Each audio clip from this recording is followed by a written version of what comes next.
ಹರಿ ಓಂ. ಎಲ್ಲರಿಗೂ ನಮಸ್ತೆ. ವಿನ್ಯಾಸ ಫ್ಯಾಷನ್ ಯೂಟ್ಯೂಬ್ ಚಾನಲಿಗೆ ನಿಮಗೆಲ್ಲರಿಗೂ ಸ್ವಾಗತ. ಈ ಚಾನಲ್ನ ಫಸ್ಟ್ ಟೈಮ್ ನೋಡ್ತಾ ಇದ್ದರೆ ಪ್ಲೀಸ್ ಸಬ್ಸ್ಕ್ರೈಬ್ ಆಗಿ, ಹಾಗೆ ಅಲ್ಲೇ ಇರುವ ಬೆಲ್ ಬಟನ್ನ ಒತ್ತಿ ಈ ವಿಡಿಯೋನ ಪೂರ್ತಿಯಾಗಿ ನೋಡಿ.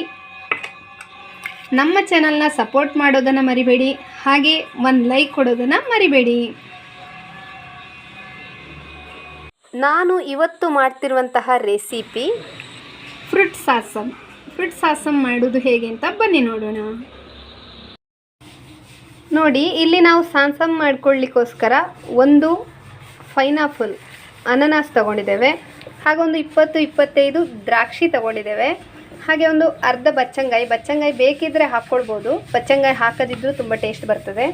ಆಮೇಲೆ 2 ಮ್ಯಾಂಗೋ, ಸ್ವಲ್ಪ 1 ಸ್ಪೂನ್ ಆಗುವಷ್ಟು ಸಾಸಿವೆ, ಒಂದು ತೆಂಗಿನಕಾಯಿ, ಒಂದು 6 ಮೆಣಸು, ಖಾರ ಜಾಸ್ತಿ ಬೇಕಿದ್ದರೆ ಜಾಸ್ತಿ ಹಾಕ್ಕೊಳ್ಬೋದು.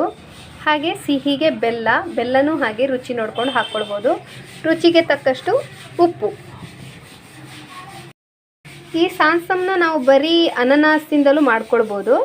ನಾವಿಲ್ಲಿ ಮ್ಯಾಂಗೋ ಹಾಗೆ ಕಲ್ಲಂಗಡಿ ದ್ರಾಕ್ಷಿ ಎಲ್ಲ ತೊಗೊಳ್ತಾ ಇದ್ದೇವೆ. ಬರೀ ಅನಾನಸು ದ್ರಾಕ್ಷಿಯಿಂದ ಕೂಡ ಮಾಡ್ಕೊಳ್ಬೋದು, ಬೇರೆ ಫ್ರೂಟನ್ನ ಕೂಡ ಹಾಕ್ಕೊಳ್ಬೋದು ಇದಕ್ಕೆ. ನೋಡಿ, ನಾವಿದನ್ನು ಹೇಗೆ ಮಾಡೋದು ಅಂತ ನೋಡೋಣ. ಈಗ ಈ ಫ್ರೂಟ್ಸನ್ನೆಲ್ಲ ಕಟ್ ಮಾಡ್ಕೊಳ್ಬೇಕು, ಹಾಗೆ ಈ ತೆಂಗಿನಕಾಯಿನ ತುರ್ಕೊಳ್ಬೇಕು. ನಾನು ಈ ತೆಂಗಿನಕಾಯಿ ತುರ್ಕೊಂಡು ಈ ಫ್ರೂಟ್ಸನ್ನೆಲ್ಲ ಕಟ್ ಮಾಡ್ಕೊಂಡು ಬರ್ತೇನೆ. ಹಣ್ಣುಗಳನ್ನೆಲ್ಲ ಕಟ್ ಮಾಡಿ ಇಟ್ಕೊಂಡಿದ್ದೇನೆ. ನೋಡಿ, ಪೈನಾಪಲ್ ಕಟ್ ಮಾಡಿ ಇಟ್ಕೊಂಡಿದ್ದೇವೆ, ನೋಡಿ ಈ ಥರ ಕಟ್ ಮಾಡಿ ಇಟ್ಕೊಂಡಿದ್ದೇವೆ. ಹಾಗೆ ದ್ರಾಕ್ಷಿನ 2 ಭಾಗಗಳಾಗಿ ಮಾಡಿ ಬೀಜನ ತೆಗೆದಿಟ್ಕೊಂಡಿದ್ದೇವೆ. ಹಾಗೆ ಕಲ್ಲಂಗಡಿ ಇದನ್ನು ಕೂಡ ಈ ಥರ ಸಣ್ಣಕ್ಕೆ ಕಟ್ ಮಾಡಿ ಇಟ್ಕೊಂಡಿದ್ದೇವೆ. ಮಾವಿನ ಹಣ್ಣು ಕೂಡ ಕಟ್ ಮಾಡಿ ಇಟ್ಕೊಂಡಿದ್ದೇವೆ. ನೋಡಿ, ಎಲ್ಲನ ಕಟ್ ಮಾಡಿ ಇಟ್ಕೊಂಡಿದ್ದೇವೆ. ಇನ್ನು ನಾವು ಇದಕ್ಕೆ ತೆಂಗಿನಕಾಯಿ ರುಬ್ಬಿಕೊಂಡು ಬರಬೇಕು. ನೋಡಿ, ಈಗ ತೆಂಗಿನಕಾಯಿ ಎಲ್ಲ ತುರ್ಕೊಂಡು ಬಂದಿದ್ದೇನೆ. ಸ್ವಲ್ಪ ಸಾಸಿವೆ, ತೆಗೆದಿಟ್ಟಂತಹ ಸಾಸಿವೆ, ರುಚಿಗೆ ತಕ್ಕಷ್ಟು ಉಪ್ಪು, ಹಾಗೆ ಮೆಣಸು, 6 ಮೆಣಸು, ಕುಮಟೆ ಮೆಣಸು, ಹಾಗೆ ಬೆಲ್ಲ, ಇದನ್ನೆಲ್ಲ ಜೊತೆಯಲ್ಲಿ ಹಾಕ್ಕೊಂಡು ಒಂದು ಮಿಕ್ಸಿ ಜಾರಿಗೆ ಹಾಕಿ ರುಬ್ಬಿಕೊಳ್ಬೇಕು. ನೋಡಿ, ತುಂಬ ನುಣ್ಣಗೆ ರುಬ್ಬಿಕೊಳ್ಬೇಕು ಅಂತ ಇಲ್ಲ,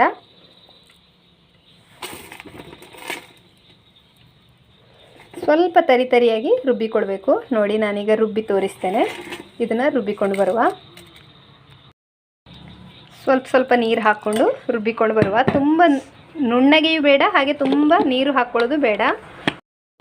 ನೋಡಿ, ಈ ಹದಕ್ಕೆ ರುಬ್ಬಿಕೊಂಡು ಬರಬೇಕು. ತುಂಬ ನುಣ್ಣಗಾಗಲಿಲ್ಲ, ನೋಡಿ ಸ್ವಲ್ಪ ತರಿಯಾಗಿದೆ. ಈ ಥರ ಗಟ್ಟಿಯಾಗಿ ರುಬ್ಬಿಕೊಂಡು ಬರಬೇಕು. ಇದನ್ನು ಇನ್ನು ನಾವು ಕಟ್ ಮಾಡಿ ಇಟ್ಕೊಂಡಿರುವಂತಹ ಫ್ರೂಟ್ಸ್ಗಳಿಗೆ ಸೇರಿಸ್ಕೊಳುವ. ನಾವು ಇದನ್ನೆಲ್ಲ ಇನ್ನು ಒಂದು ಪಾತ್ರೆಗೆ ಹಾಕ್ಕೊಳುವ.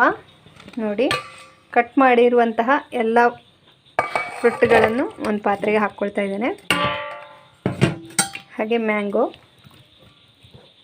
ಇದರಲ್ಲಿ ಸಿಹಿ ಹೇಗುಂಟು ನೋಡ್ಕೊಳ್ಳಿ. ಸಿಹಿ ಇದ್ದರೆ ಜಾಸ್ತಿ ಸಿಹಿ ಹಾಕ್ಕೊಳ್ಬೇಕಾಗಿಲ್ಲ, ಹುಳಿ ಇದ್ದರೆ ಸ್ವಲ್ಪ ಸಿಹಿಯನ್ನು ಆ್ಯಡ್ ಮಾಡಬೇಕಾಗ್ತದೆ. ಇನ್ನೂ ಕೂಡ ಸಿಹಿ, ಉಪ್ಪು ಇದನ್ನೆಲ್ಲ ನೀವೇ ನೋಡ್ಕೊಳ್ಳಿ.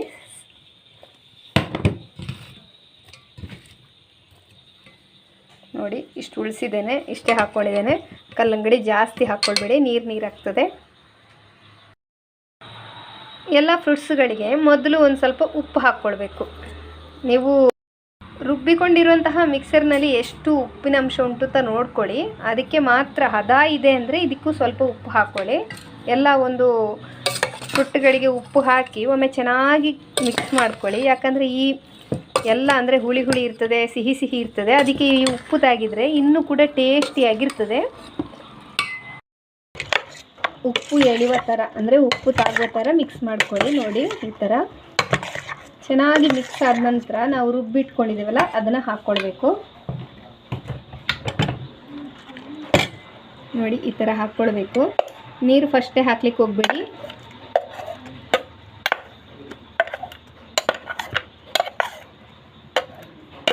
ಇದನ್ನು ಕೂಡ ಚೆನ್ನಾಗಿ ಮಿಕ್ಸ್ ಮಾಡಿ.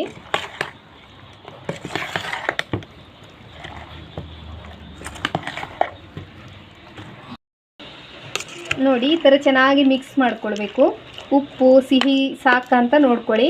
ಖಾರ ಬೇಕಿದ್ದರೆ ಇದಕ್ಕೆ ಒಳ್ಳೆ ಮೆಣಸಿನ ಹುಡಿ ಕೂಡ ಹಾಕ್ಕೊಳ್ಬೋದು, ಇಲ್ಲಾಂದರೆ ಇಷ್ಟೇ ಸಾಕು. ಇನ್ನೊಂದು 2 ನಿಮಿಷಗಳ ಕಾಲ ಇದನ್ನು ಮುಚ್ಚಿಟ್ಕೊಳ್ಳಿ. ಆಗ ಇದರಲ್ಲಿರುವಂತಹ ನೀರೆಲ್ಲ ಬಿಟ್ಟು ಚೆನ್ನಾಗಿ ಮಿಕ್ಸ್ ಆಗಿರ್ತದೆ. ನೋಡಿ, ಈಗ ಒಂದು 2 ನಿಮಿಷ ಆಗಿದೆ. ನೋಡಿ, ನೋಡಿ ತಯಾರಾಗಿದೆ.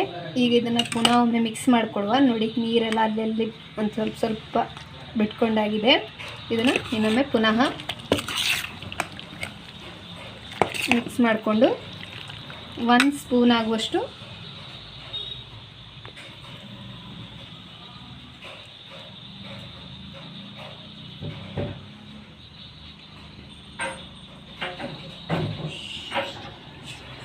ಜೋನಿ ಬೆಲ್ಲ ಹಾಕ್ಕೊಳ್ತಾ ಇದ್ದೇನೆ. 1 ಸ್ಪೂನ್ ಆಗುವಷ್ಟು.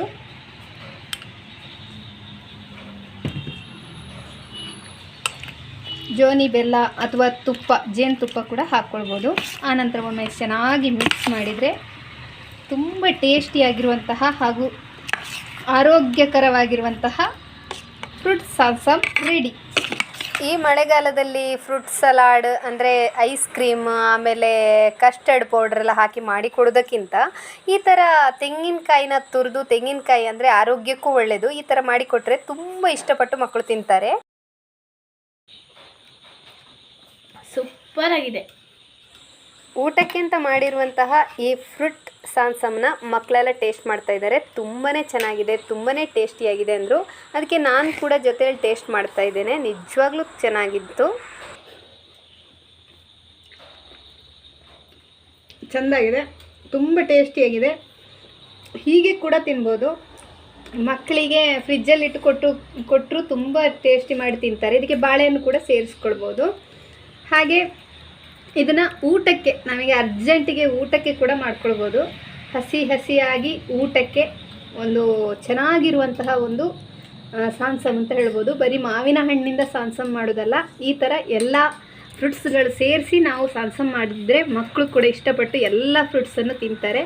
ನೀವು ಮಾಡಿ ಹೇಗೆ ಬಂದಿದೆ ಎಂಬುದನ್ನು ಕಮೆಂಟ್ ಮೂಲಕ ತಿಳಿಸಿ. ಹಾಗೆ ನಮ್ಮ ಹೊಸ ರೆಸಿಪಿ, ಹೊಸ ವಿಡಿಯೋಗಳಿಗಾಗಿ ನಮ್ಮ ಚಾನಲ್ನ ಸಬ್ಸ್ಕ್ರೈಬ್ ಮಾಡಿ. Thank you. ರಾಮ್ ರಾಮ್.